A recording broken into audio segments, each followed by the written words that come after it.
जब मुद्दा है कलबुर्गी का, हमने तो वेरी क्लियरली बोला है कि सिंगल लार्जेस्ट पार्टी हम है और जो कोई भी इंटरेस्टेड हो कलबुर्गी के डेवलपमेंट में हमसे हाथ जोड़िए। तो हमारी इंटरेस्ट सिर्फ तरक्की में है, ना ही कि सियासत में। सियासत करके ही अभी हमको मेजॉरिटी मिला है। जो भी करना था, अभी इलेक्शन हो गया, सब कुछ हो गया, अभी आवाम के बारे में सोचना है ना। तो जो भी कलबुर्गी के आवाम के हित में सोचेगा उसके साथ हम जाने के लिए तैयार हैं। सर क्या लगता है, अगर से जेडीएस और बीजेपी अगर से हाथ मिलाते हैं तो इसका काउंसिल इलेक्शन पर रिजल्ट पड़ेगा या आने वाले 2023 के असेंबली इलेक्शन पर? जेडीएस बीजेपी से हाथ मिलाए, बीजेपी सीपीएम से मिलाए, सीपीएम एसपी से मिलाए, कोई फ़र्क नहीं पड़ता हमको चुनाव करना है, हम करेंगे। और हम किस मुद्दे पर लड़ रहे हैं उसी मुद्दे पे तो लड़ेंगे। अभी हम we can not expect courtesies from other parties कि नहीं भाई हम लड़ रहे हैं तुम मत लड़ो। कॉन्स्टिट्यूशनल तो है नहीं वो। जो भी है करेंगे, चुनाव करना है करें, पहले चुनाव थोड़ी लड़ रहे हैं ऐसे। सर माइनॉरिटी कन्वेंशन हुआ था बेंगलुरु में, उसमें काफ़ी हंगामा आ रही देखी गई थी।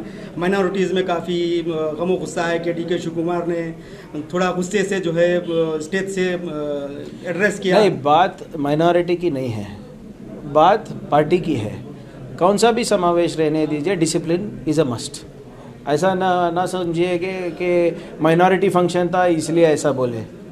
पार्टी डिसिप्लिन भी एक चीज़ होती है और ये हर फंक्शन में होता है। ये जब हम उससे पहले एक हफ्ता पहले हमारे फंक्शन में भी कोई लोग सिद्धरामैया साहब का नाम ले रहे थे, कोई साहब डीके साहब का ले रहे थे, तब भी साहब गुस्सा करके बोला कि डिसिप्लिन रहना चाहिए। अब वो अलग बात है कि कैसा बोला जाए वो बात, बट हमारे लोग भी समझना चाहिए कि जब इतने बड़े पैमाने में फंक्शन हो रहा है, हमारे दिल्ली से लीडर आए हैं, तो आपस में जो भी है वो रख के हम पार्टी बिल्डिंग में कंसंट्रेशन करना चाहिए। वही बात हुई है, तो इसमें बड़ी बात क्या है। सर ये कलबुर्गी की जो नेशनल हाईवे ये रिंग रोड है, वहाँ पर एक बड़ा एक्सीडेंट हुआ, कल जाम हो गया। सर्विस रोड नहीं है, हालांकि NHAI को बार बार रिप्रेजेंटेशन दिया जा रहा है। जहाँ तक मेरा मानना है, जब मैं जिला उस्तवारी था, शरण प्रकाश साहब थे, तो हमने उसके लिए KKRDB से मैक्रो में फंड दिया था। पिछले 3 साल से KKRD में 1 रुपये भी नहीं आया। पिछले 3 साल में जो हमारे यहाँ काम हो रहा था वही बिल का पेमेंट ही पेंडिंग है। और अभी मुख्यमंत्री बोल रहे थे कि 3000 करोड़ देंगे अगर 1000 करोड़ हम खर्च करेंगे। तो अभी तक लास्ट मंथ तक फाइनेंशियल प्रोग्रेस 0% था, फिजिकल प्रोग्रेस 4% था। तो जब जो सत्ता में बैठे हैं उनको तरक्की में इंटरेस्ट ही नहीं है, आवाम के दुख दर पे में किसान के जो 3 काले कानून थे वापस लिए, तो कर्नाटक में भी 2 ऐसे कानून है, APMC वो अमेंडमेंट एक्ट है और लैंड रिफॉर्म्स एक्ट है। क्या उस पर कांग्रेस जोर डालेगी उसको वापस लेने के लिए? जाहिर सी बात है कि जब पार्लियामेंट में ये जो काले कानून थे उसको वापस लिया गया, जो स्टेट में भी हुआ है उसको भी वापस लेना चाहिए। ऑलरेडी हमारे CLP लीडर और PCC प्रेसिडेंट दोनों ऑलरेडी इस बात को इंसिस्ट किए हैं कि ये जो APMC एक्ट है और लैंड रिफॉर्म्स एक्ट जो लेकर आए हैं उसको वापस इस बेलगाम अधिवेशन में वापस लिया जाए।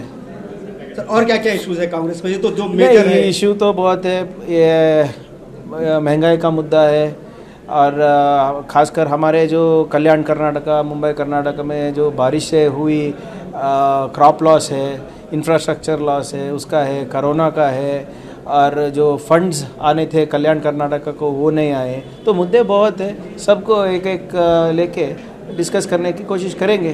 पर बीजेपी ऐसा नहीं लगता कि बीजेपी डिस्कशन में इंटरेस्ट रखती है, उनको सिर्फ सियासत करना है। तो देखेंगे, कोशिश तो हमारी जारी रहेगी। सर ये इत्तेफाक की ये ओमिक्रॉन का अभी पहला टेस्ट जो है, पहला सैंपल कर्नाटक में पाया गया है, तो गवर्नमेंट उसके लिए अभी भी सीरियस न, जिस तरह से इंफ्रास्ट्रक्चर पर तवज्जो देना चाहिए थे, जिस तरह से ये करना चाहिए था, उसको अभी भी गवर्नमेंट तैयार नज़र नहीं आती। हमेशा ये सरकार जो है ये 40% की सरकार है।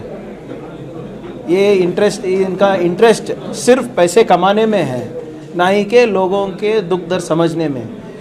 पहला वेव हो गया, दूसरा वेव भी आकर चला गया, अभी तीसरा वेव आएगा करके उनके जो एक्सपर्ट्स है, हेल्थ एक्सपर्ट कमेटी बिठाए है, वो बोल रहे हैं। और अभी भी जिला में हो या स्टेट में हो, अभी तक कोई इंफ्रास्ट्रक्चर डेवलप नहीं हुआ। ऑक्सीजन प्लांट्स कितने बनाए अभी तक जो लास्ट टाइम थे, बेड्स कितने आए उसके बाद, और मेडिसिन का जो शॉर्टेज है जो PHC में उसका क्या एक्शन लिया? कुछ भी नहीं है। उनको सिर्फ पैसे बनाने से मतलब है, ना ही कि हमारे जो ये कोरोना महामारी के ऊपर उतना ध्यान नहीं है उनके ऊपर। सर काउंसिल इलेक्शन में इस तरह की भी खबरें आ रही हैं कि जेडीएस और बीजेपी में जो है ये पैक्ट हो गया है, दोनों मिलकर जो है इलेक्शन लड़ेंगे। तो कांग्रेस एक महीना पहले कांग्रेस ही कर रही थी जेडीएस सेकुलर है, तो जेडीएस यहाँ पर महानगर पालिका में जेडीएस सेकुलरिज्म के नाम पे कांग्रेस का साथ देगी, मगर वही जेडीएस आज काउंसिल इलेक्शन में स्टेट वाइड बीजेपी का सपोर्ट कर रही है। नहीं, जेडीएस का जो और बीजेपी का जो पैक्ट है वो मुझको नहीं पता। स्टेट वाइड क्या हो रहा है क्या नहीं हो रहा है वो उनको आंसर करना चाहिए, नहीं हमको।